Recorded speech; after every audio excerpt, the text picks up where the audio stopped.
শৰীফুদ্দিন আহমেদ, জমিৰ আলী, বিলাল আলী, বাটু আলী, শহীদুদ্দিন আহমেদ, ৰাজু দাস, প্ৰায় 50 জন যুৱকে ভাৰতীয় জনতা পাৰ্টীত যোগদান কৰিলে। তেখেতসকললৈ আন্তৰিক অভিনন্দন জ্ঞাপন কৰিছোঁ।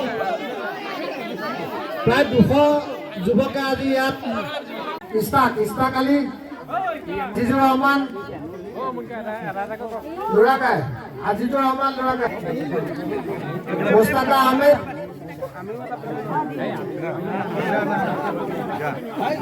অসম জাতীয় পৰিষদ ব্ৰহ্মপুৰত আছে নেকি?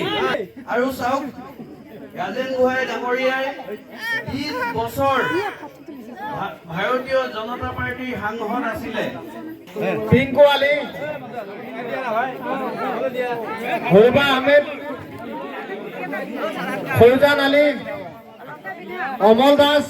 আজি ৰামতিলাহাটীৰ প্ৰায় যুৱকৰ 100 আৰু মহিলাৰ 100, টোটেল 200 উন্নয়নৰ স্বাৰ্থত আজি এই শিক্ষিত সমাজৰ ফালৰ পৰা যুৱকেই কওক, যুৱতীয়ে কওক, মহিলাকেই কওক, সকলোৱে উন্নয়নৰ স্বাৰ্থত আজি ভাৰতৰ যিটো জনতা পাৰ্টি, ভাৰতীয় জনতা পাৰ্টীত আজি মন খুলি হিয়া উজাৰি তেওঁলোকে জইন কৰিছে। ৰাইজৰ বিপুল সঁহাৰি। আমি গোটেই সমষ্টিতে ঘূৰিছোঁ, ইয়াত বেলেগৰ কথাই নাই, কোনেও শুনিব নিবিচাৰে। গতিকে যুৱ সমাজেই হওক, যুৱতী সমাজেই হওক, মহিলা সমাজেই হওক, মুৰব্বী সমাজেই হওক, কেৱল উন্নয়নৰ স্বাৰ্থত ভোট প্ৰদান কৰিব। ৰামতিলাহাটীত প্ৰায় 200 জন যুৱক আৰু মহিলাই ভাৰতীয় জনতা পাৰ্টীত যোগদান কৰিছে। মই আচৰিত হৈছোঁ, তাই কিছুমান যুৱকে আজি মাতিলে, তেওঁলোকে ৰাজনীতিৰ উত্তৰটো আগতে পাই গ'ল। তেওঁলোকে মোক নিজেই ক'লে যে চাওক, আমি জানো জিতু গোস্বামী ডাঙৰীয়া জিকিব, গতিকে আমি ভোটটো বেলেগক দি লাভ নাই। গতিকে আমাক উন্নয়ন লাগে, আমাৰ আই মাতৃক অৰুণোদয় লাগে, আমাৰ স্কুলখন ভাল হ'ব লাগে, আমাৰ 2-এটা কেঁচা ৰাস্তা আছে, ৰাস্তাকেইটা পকী হ'ব লাগে। গতিকে আমি জিতু গোস্বামী ডাঙৰীয়াৰ লগত থাকিম, আমি ভাৰতীয় জনতা পাৰ্টীৰ লগত থাকিম, আৰু আপোনালোকে নিৰ্বাচনৰ পিছত আমাৰ উন্নয়ন কৰি দিব লাগিব।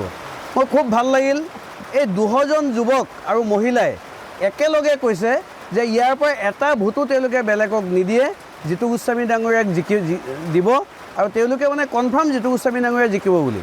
আমিও জানো প্ৰায় এইবাৰ নিৰ্বাচনত জিতু গোস্বামী ডাঙৰীয়া মোটামুটি 1 লাখ ভোটৰ ব্যৱধানত জয়লাভ কৰিব। জিতু গোস্বামী জিকিবই, জিতু গোস্বামী 1 লাখ ভোটত জিকিব, জিতু গোস্বামী 1 লাখ ভোটত জিকিব।